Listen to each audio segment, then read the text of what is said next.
Y te voy a llevar un poco más al campo que yo sé que tú te manejas, pero también que tiene que ver con la profilaxis. Todos saben ya, yo tengo una deformación hacia APS. ¿Qué opinas tú sobre el manejo de entrenamiento respiratorio, de músculo respiratorio, en los pacientes leves, moderados? Y tú le quieres dar una recomendación para estos tiempos de invierno. ¿Cómo le dirías tú que hiciera el entrenamiento respiratorio de musculatura respiratoria? ¿Con una threshold? ¿Con algún otro tipo de entrenamiento más domiciliario? Sí, lo que pasa es que aquí uno tiene que diferenciar según el tipo de paciente, porque si tú me preguntas por un neuromuscular, yo te digo tiene que entrenar siempre. Nada de invierno ni verano, siempre, porque este paciente sabemos que va declinando su función de manera permanente.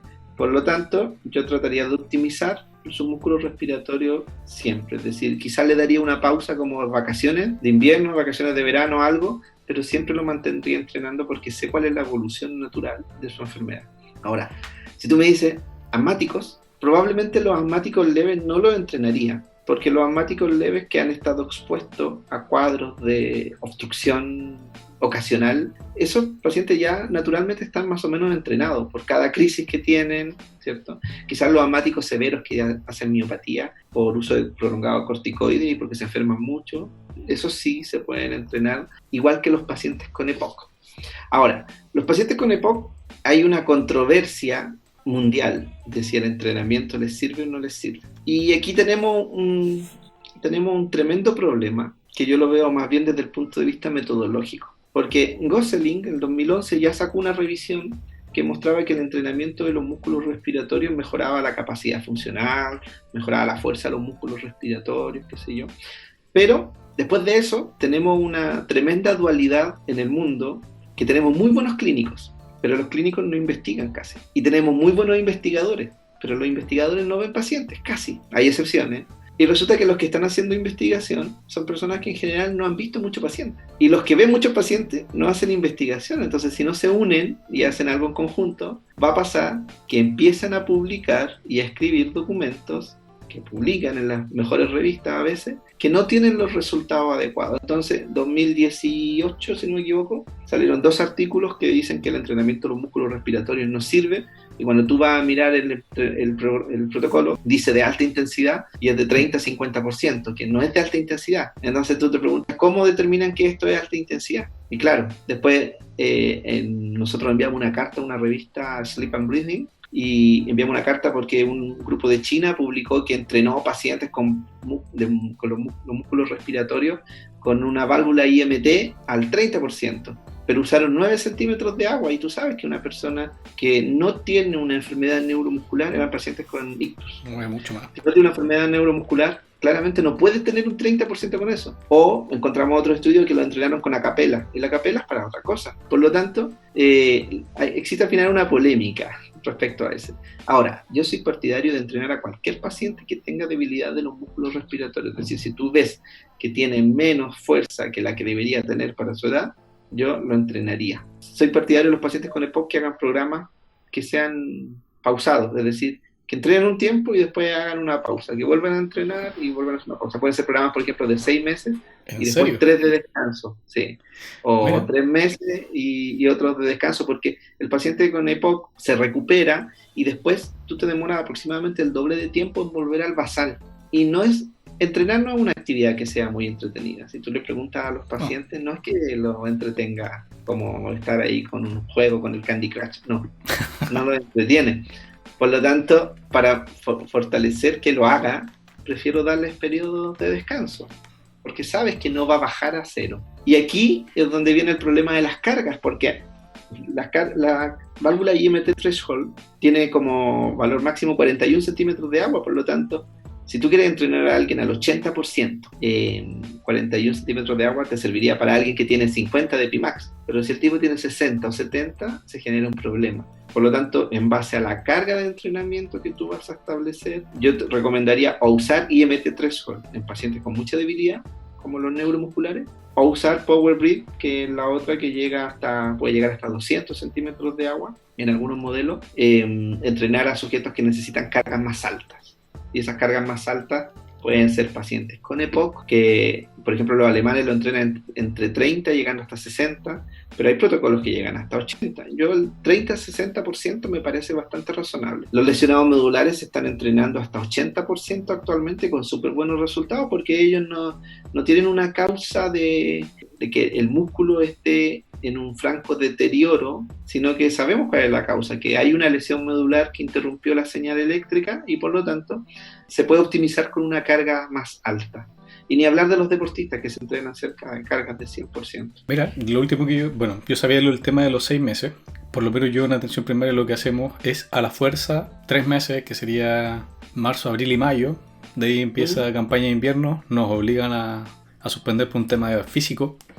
Y de ahí comienza nuevamente septiembre, octubre, noviembre, diciembre. Yo siempre he pensado que eso era muy corto el periodo de entrenamiento que nosotros le damos. Yo creo que lo mejor siempre es, como tú lo estás midiendo constantemente, sabes más o menos cuándo va a llegar el plato. Depende sin duda de la enfermedad y también depende de la debilidad. Yo creo que 6 meses es un tiempo bastante prudente. 3 meses yo creo que tendrías que ir evaluándolos. Los protocolos, si tú usas 3 meses seguro va a estar bien, porque hay protocolos alemanes que usan 8 semanas y tienen bastante buenos resultados. Entonces tú podrías entrenar 8 semanas, lo que pasa es que quizás no vas a tener la certeza de que el paciente llegó realmente a su plató. Así que yo te sugeriría, ya que puedes hacerlo con tus pacientes, de entrenar los 6 meses y le tomas una PIN cada un mes y ves en qué momento se estabiliza la curva. Entonces ahí vas a tener muy fácilmente la respuesta de en cuánto tiempo ellos ya dejan de tener un incremento en la PIN. Nosotros lo hicimos en pacientes con enfermedad, con distrofia muscular de Duchenne, y vimos que todavía seguía subiendo hasta las 6 semanas, y que el principal cambio era al comienzo, cerca de las primeras 4 semanas. Entonces tú podrías fácilmente evaluarlos con PIN basal, 1 mes, 2 meses, hasta los 6 meses, y quizás poco más de 3 meses notarías que el paciente se estabiliza en un plató. Y ahí tendría el tiempo ideal de cuánto tiempo lo dejas sin entrenar. Estaba con el dato. Yo siempre pensé que lo estaba haciendo mal. Decía, 3 meses no voy a alcanzar a hacer nada. Pero no, es uno que evaluaba depende más como la parte cualitativa, el paciente cómo sentía, el test de calidad de vida y esas cosas para ver si realmente tenía algún efecto. Pero está bueno el dato, el de evaluar mensual el PIN. Sí, lo puedes hacer, o cada 2 meses. Lo que pasa es que si lo haces cada más tiempo, vas a perder la sensibilidad de la medición. En cambio, si lo haces mes por mes, o incluso cada 2 semanas, que yo creo que un poco mucho. Pero si lo hicieras cada 4 semanas, y tú tomas, no sé, 30 pacientes, y después logras ver hasta qué momento, en la mayoría de los pacientes, se empieza a provocar el plató. Ahí tienes la respuesta a tu pregunta y lo puedes escribir y publicar en una revista, quizás en alguna chilena, para que le resuelva la duda a los otros colegas que quizás tienen la misma duda que tú. Lo que pasa es que, como dices tú, en Chile yo por lo menos no he leído nada de rehabilitación pulmonar de lo real. Todo está en estudio extranjero. Entonces, el programa que se hace en atención primaria es un híbrido basándose mucho en lo que hizo Diego Vargas en su protocolo del 2010, y creo que muchos usamos eso como para entrenar, y ahí cada uno le pone lo de su cosecha. Tampoco es mucho más, porque la idea es que esto sea entretenido, porque la tasa de abandono es altísima.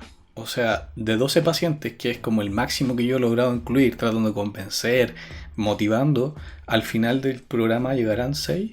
O sea, un 50% de abandono, y si es que no más, depende de la fecha. Sí, he hablado con otros colegas que tienen hasta 80% de abandono, porque claro, el programa de rehabilitación que recomendó el MinSal el 2013, si no me equivoco, sí, el 2013, yo creo que es un muy buen inicio de intención. Sin embargo, varía bastante de los programas de rehabilitación que uno ve que están publicados. Se trató de hacer más fácil para que el paciente lo pudiera hacer en su casa. Sin embargo, muchos colegas me dicen que los pacientes se aburren por lo monótono del programa, entonces finalmente pierden la adherencia. ¿Ya? Es que si te fijas ahí, un programa de rehabilitación al final son 4 cosas que son súper repetitivas, y cualquiera se va a aburrir en hacer eso, y más solo en su casa. Lo que pasa es que hay que buscar que el paciente tenga un objetivo y hacer programas que sean mucho más entretenidos. Nosotros, actualmente estoy en un programa de rehabilitación de gimnasio, que tenemos un gimnasio ultra equipado, ¿ya? De hecho, el gimnasio se llama Rafa Nadal, porque Rafa Nadal nos donó el gimnasio. Dentro de su alma caritativa nos donó un gimnasio que tiene la tecnología de punta. Entonces actualmente yo estoy en el centro del... Siempre que viene un chileno a Barcelona, algún kinesiólogo me llama, me escribe y yo lo llevo a ver el gimnasio, se toman una foto con Rafa, que lo tenemos ahí de 2 metros en la pared. Sí, y tenemos un sistema que es muy fácil porque casi que estoy en el centro y está todo con llaves. Y en las llaves tú les das... Yo programo en un ordenador, programo las distintas intensidades, la duración, el tipo de ejercicio, entonces tenemos treadmill, ciclocrómetro, bicicleta, etc. Pero el 2014 a mí me tocó hacer un programa de rehabilitación en pacientes con apneas del sueño, que publicamos en una revista ahora el 2018, y con buenos resultados desde el punto de vista físico. Y yo no tenía ningún gimnasio, no tenía nada para poder hacer ejercicio en esos pacientes, solo sabía los conceptos de rehabilitación. Y lo que hicimos fue un programa en que lo llevamos a la comunidad. Es decir, fuimos a buscar en los parques, pero en los parques no basta con caminar en una plaza que sea plana, sino que usamos circuitos que ya estaban diseñados por una compañera con parques que tienen presencias de ciertos obstáculos, es decir, tienen escaleras que bajan y que suben, tienen rampas. Por lo tanto, hicimos unos circuitos que ya estaban validados. Hicimos caminar a los pacientes 3 veces por semana durante 30 minutos por parques de la ciudad. Ahora, la adherencia fue casi 100%, porque primero los parques estaban cerca de la casa del paciente, ¿ya? Segundo, tratamos de armar grupos con cierta afinidad, es decir, si tú caminas entre 500 y 550 metros, puedes unir a 2 personas que caminen más o menos lo mismo. No vas a poner a uno de 600 metros en el test de caminata con otro de 400, porque el de 600 probablemente va a caminar más lento, ¿ya?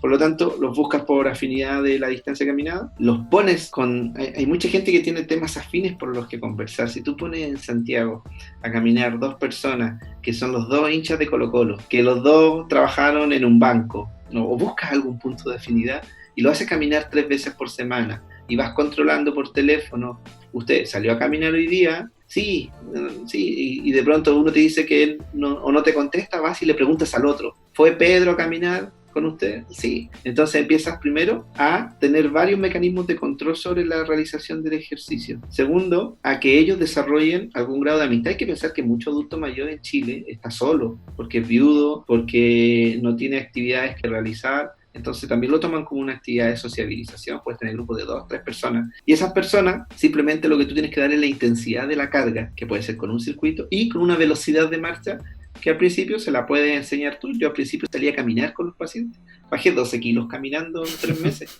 porque caminaba todos los días con ellos para ir indicándoles, y a medida que iba pasando el tiempo lo iba liberando y seguían ellos. Y te puedo decir que después el programa duró 3 meses, pero al año todavía había gente que salía a caminar 3 veces por semana porque lo tomaron como rutina, ¿ya? Entonces claro, ahí tienen un objetivo, pero también tienen ciertas condiciones que favorecen la realización del ejercicio. Si tú tienes un programa en que lo pones con una silla, con una banda elástica, a mover la banda elástica, el paciente se va a aburrir. Si además siente que el tiempo pasa y está ahí y no mejora, o al revés, cuando hay muchos colegas que ven las cargas de entrenamiento de, por ejemplo, la Asociación Americana de Deporte, y dice entre 40, entre 60 y 80%. Entonces tú dirás, bueno, 80, lo pone 80, el tipo tiene tanto dolor muscular que nunca más vuelve. Por lo tanto, hay que buscar las condiciones de favorecer la adherencia. Yo sé que en Chile es difícil, porque culturalmente nosotros no somos muy adherentes a nada prácticamente, de este tipo de cosas.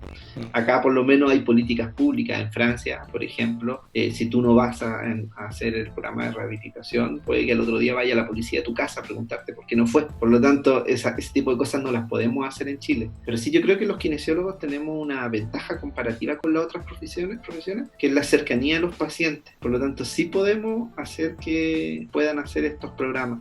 Pero claro, el programa del MinSal de 2013 todavía le faltan muchas cosas que pulir, ¿ya? Por ejemplo, el test de marcha. Tenemos valores de referencia de OCES en Chile. Los valores de OCES no los reconoce, no los reconoce ni la guía de la SED ni el Ministerio de Salud en su guía de rehabilitación. Y resulta que tomamos valores de ENRAID que son súper bajos, porque ENRAID, cuando hizo los valores de test de marcha, ni siquiera les dio instrucciones a los pacientes cada un minuto. Y si no les da las instrucciones, ya sabe que caminan 30 metros distintos. Nuestro fenotipo es totalmente distinto al de la población de Estados Unidos. Ya lo vimos con los valores de espirometría. Era ilógico que usáramos Knudsen y también es ilógico que usemos Enright. Tenemos los valores de OCE que al menos son chilenos, aunque sean de dos ciudades que son Concepción y Santiago, pero por lo menos son ciudades con una gran masa de población que puede ser representativa del resto del país. Se deberían usar eso. Hay otro índice que yo no entiendo muy bien, que ambas, la sociedad también y el Ministerio de Salud, te recomiendan tomar la frecuencia cardíaca a los 5 minutos post ejercicio. Y yo de verdad que no le encuentro sentido a ninguna razón fisiopatológica por la que tengas que tomarle la frecuencia cardíaca 5 minutos después, porque lo que se usa en los lugares, nosotros lo hacemos, por ejemplo, acá en el clinic, tú le tomas al minuto, porque la caída de la frecuencia cardíaca durante los primeros 60 segundos post ejercicio te indica también de una manera indirecta la condición cardiovascular de ese paciente. Si el paciente no recupera la frecuencia cardíaca rápido, no cae más, no sé, cae 10 puntos, es factor de riesgo de mortalidad. Y ese también puede ser un outcome de entrenamiento, es decir, lo tienes al comienzo del test de marcha y bajaste 10 puntos la frecuencia cardíaca en el primer minuto, en cambio, al final del programa bajó 20. Sin duda que mejoraste su expectativa, aunque en el test de caminata haya caminado lo mismo, versus medirlo a los 5 minutos, que no tiene ningún sentido, y además compararlo con Enright, en que muchos me van a salir que están bien, ¿ya? Por lo tanto, hay ciertos defectos que, como digo yo, una primera declaración de intenciones muy buena, pero debería haber habido ciertos cambios en esa guía o ciertas consideraciones que no se hicieron. Y claro, yo lo entiendo cuando un día llego donde Diego Vargas y le digo, profesor, le traje la nueva guía del ministerio. Y él me dice, ¿qué guía? Porque claro, no lo invitaron. Entonces, ya ahí yo ni siquiera la había leído, solo la tenía. Y Diego, el único que escribió antes de esa guía. Claro, y de hecho Diego tiene la guía del Servicio de Salud Oriente, que para mí es mucho mejor porque podía entrenar con cosas como el test de marcha, que él lo dijo hace mucho tiempo y después, 2012, 2014, ya empezaron a salir los papers que mostraban que efectivamente entrenando con velocidad de test de marcha tienes cambios importantes. O sea, yo entreno con test de marcha porque no tengo caminadora, no tengo bicicleta, no tengo nada. Entonces, o sea, mis condiciones son paupérrimas para hacer rehabilitación pulmonar. Tengo un pedazo de tierra, literal, un pedazo de tierra donde los hago caminar a los pacientes, pero prefiero eso a no hacer nada. Mira, este tema es súper interesante. Yo sé que podemos estar hablando mucho rato de las condiciones, pero ¿qué es lo que pasa? Y que es muy del kinesiólogo, que le gusta inventar sus propias reglas. Y eso nos lleva a cometer errores graves a veces. Ya salió el año pasado el tema de la actualización del manual de espirometría. Nos dieron un montón de indicaciones nuevas, bastante interesantes, cómo se tienen que interpretar, qué valores considerar, qué pasa con el Z-score, muchos detalles que antes no habían. Claro, obviamente le faltan cosas que quizás te pueden quedar la duda y que más a la interpretación del técnico, pero solucionaba varios problemas que tenía el anterior. Pero así todo, los kinesiólogos no lo usan. Siguen usándola en el 2006. Entonces, y los argumentos a veces son... Yo veo los argumentos y son impresionantes. O sea, a mí... Voy a aprovechar ahora de decir, ojalá que me esté viendo los kinesiólogos de APS, no esperen que el ministerio le haga una norma para utilizar GLI. Eso no existe, no va a existir, por lo menos en el corto plazo. Si ustedes se ponen de acuerdo con sus médicos, hablan con los kinesiólogos, hablan con su referente de unidad broncopulmonar, le explican, porque ustedes supuestamente son los que están tomando la espirometría, se supone que tienen que saber algo por lo menos de evidencia y de técnica espirometría y de volúmenes. Probablemente van a llegar a un acuerdo, pero si esperan la indicación del MinSal, van a morirse esperando. Y eso va a llevar a muchos errores diagnósticos, que en un EPOC no da lo mismo. Sí, bueno, así como te decía que cada cierto tiempo me escriben para preguntarme por cómo venirse a España, te puedo decir que es más frecuente las veces que me mandan espirometría o consultas de espirometría. Y siempre hay que considerar que es una guía de recomendación la del hacer. No es estrictamente una norma ni nada, es una guía de recomendación. Desde el punto de vista legal, yo lo único que encontré alguna vez, que ni siquiera lo he vuelto a buscar, es que en el COMPIN, para declarar discapacidad, usaban Knudsen. Sí, conversamos eso, yo hice un desafío. Sí. Yo ni siquiera lo he buscado porque no sé ni cómo lo leí ni dónde lo encontré. Claro. Lo que a mí me genera ciertos problemas, preocupaciones, porque al final todos salimos muy muy bien. Por lo tanto, el tipo que tiene que jubilar por salud pulmonar, de verdad que tiene problemas al usar Nutson. Sí. Probablemente jubilaría más rápido usando Glee que usando Nutson. Sí. Pero aquí tenemos un tremendo conflicto con Glee, y un conflicto que no es de Chile, es un conflicto mundial. Porque esto es información privilegiada, Chuta. confidencial, que Lo cortamos. Que no salga de acá, sí, que no salga de acá. Puedes decirlo si no hay problema, pero uno siempre tiene que pensar en la fisiología y en la racionalidad de cada cosa. Es decir, no tiene ni un sentido usar Nutson. Es más, yo estaba escribiendo un artículo que se llamaba ¿Por qué no tenemos que usar Nutson? Pero al final no lo terminé porque cambiaron. Tú te vas a dar cuenta de por qué realmente ni siquiera tenemos que discutirlo. ¿Ya? Primero, lo mejor es que los colegas busquen el paper de Nutson. Podrían buscarlo. Y al buscarlo se van a encontrar que hay dos papers de Nutson, uno del 73 y otro del 70 y algo. Pero cuando tú vas a extraer los datos de ese paper, te das cuenta que fueron construidos con una corte que es de los años 60. Ni siquiera es una corte muy larga que incluyó pacientes del 60 y del 70. Del 60 al 2020, o del 70 al 2020, 50 años.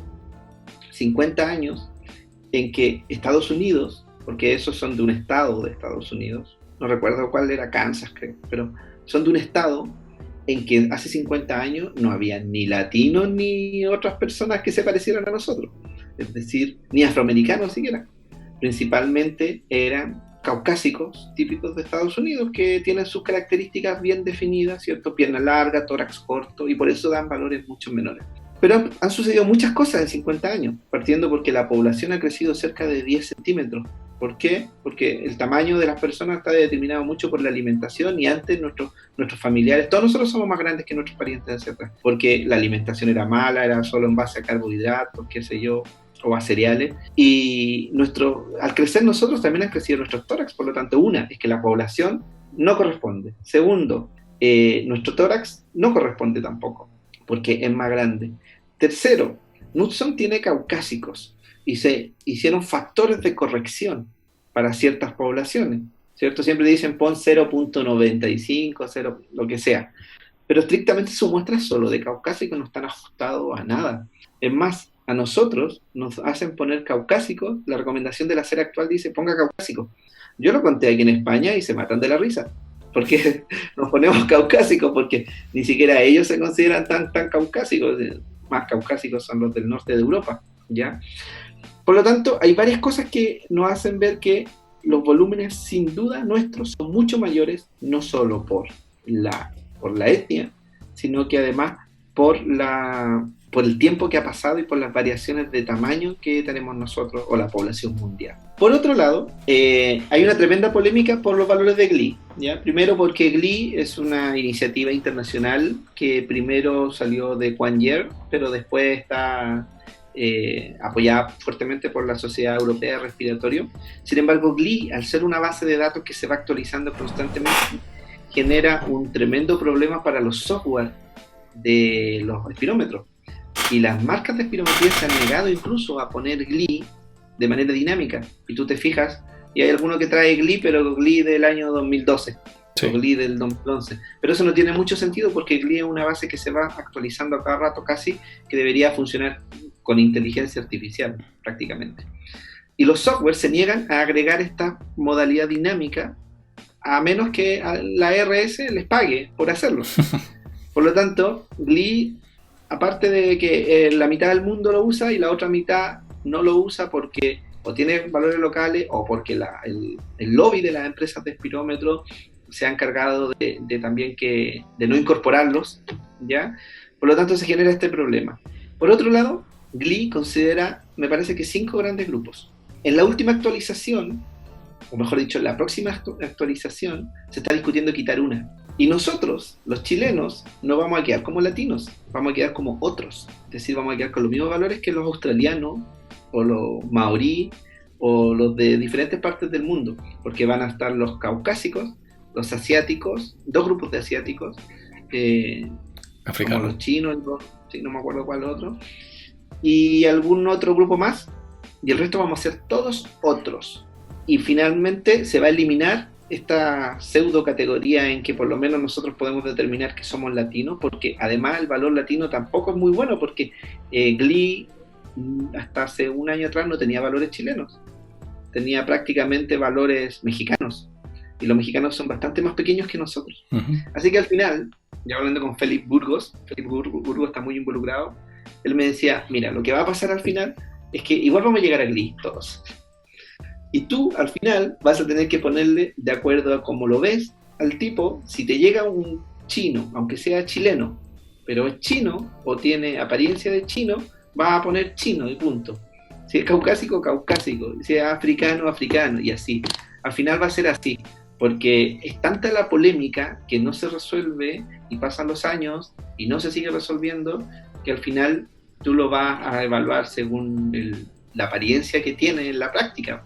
Es decir, puede que sea chileno, pero tú lo miras y en realidad tiene pinta de noruego, de 2 metros. No puedes ponerlo con valores. Sí, está mal manejado el tema empresarial, porque si una empresa, MIR, dijera, ¿sabéis que nosotros vamos a incluir Glee y vamos a meter todos los valores de forma inteligencia artificial?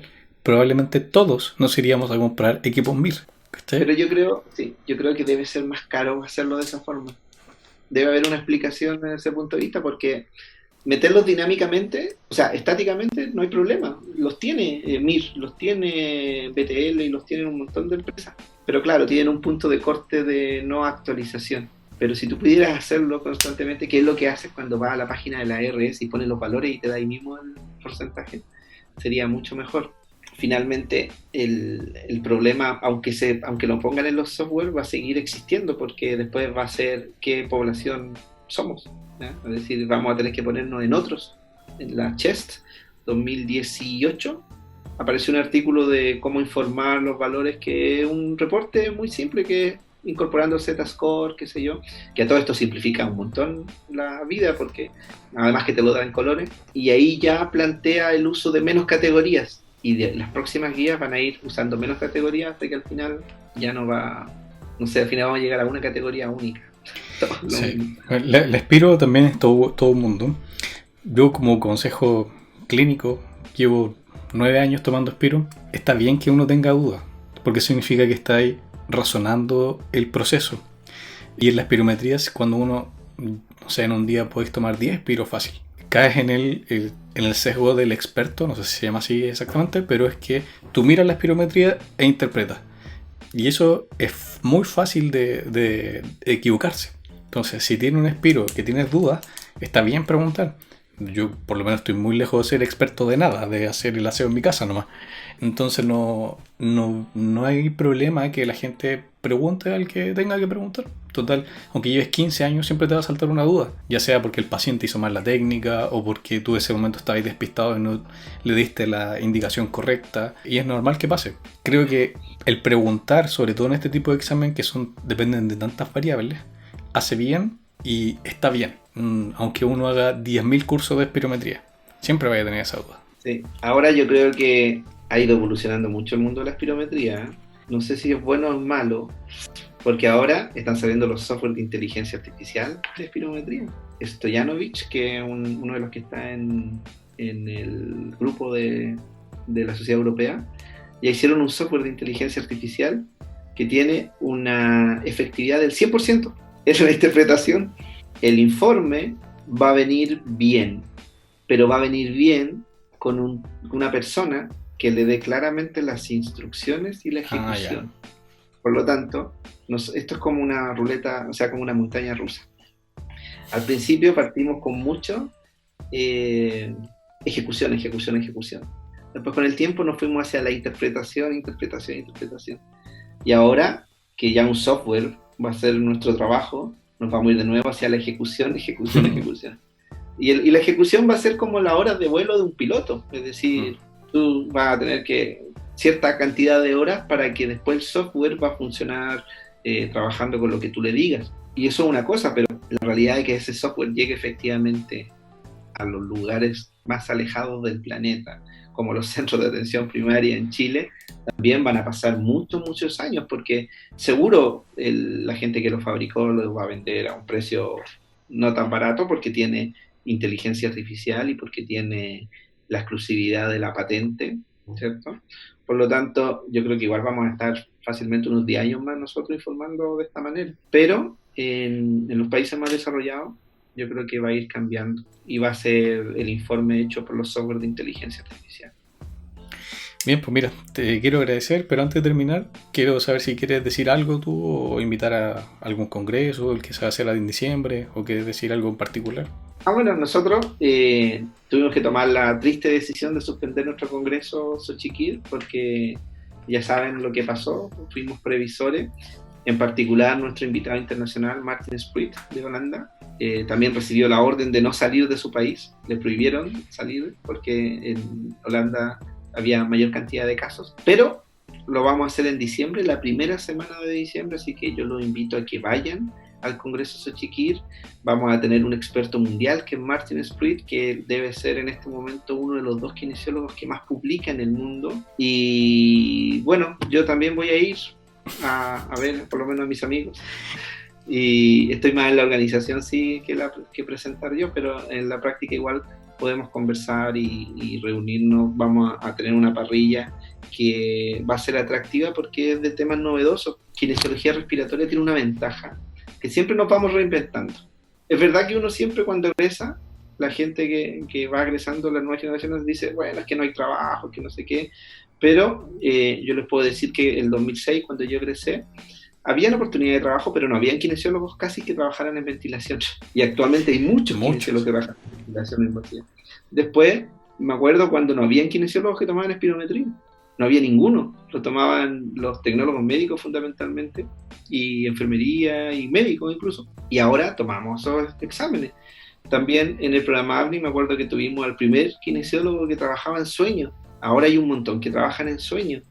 Y ahora, lejos, lo que yo veo que es el futuro, y lo digo con conocimiento de causa, es la prehabilitación. Es decir, ya está bien rehabilitarlos después, cuando estos pacientes tienen alguna enfermedad, qué sé yo, que ahora el COVID va a dejar un montón de pacientes secuelados post-UCI, también se va a abrir un campo ahí, pero hay un área que es los pacientes que van a cirugía. Yo trabajo acá, ayudo a mis compañeros en un programa de prehabilitación que vemos pacientes pre-trasplante, pre-cirugía cardíaca, pre-cirugía oncológica, y los sometemos a un mes completo de entrenamiento físico. Esto hace que disminuyan su estadía en la UCI, disminuyan las complicaciones y disminuyan la mortalidad.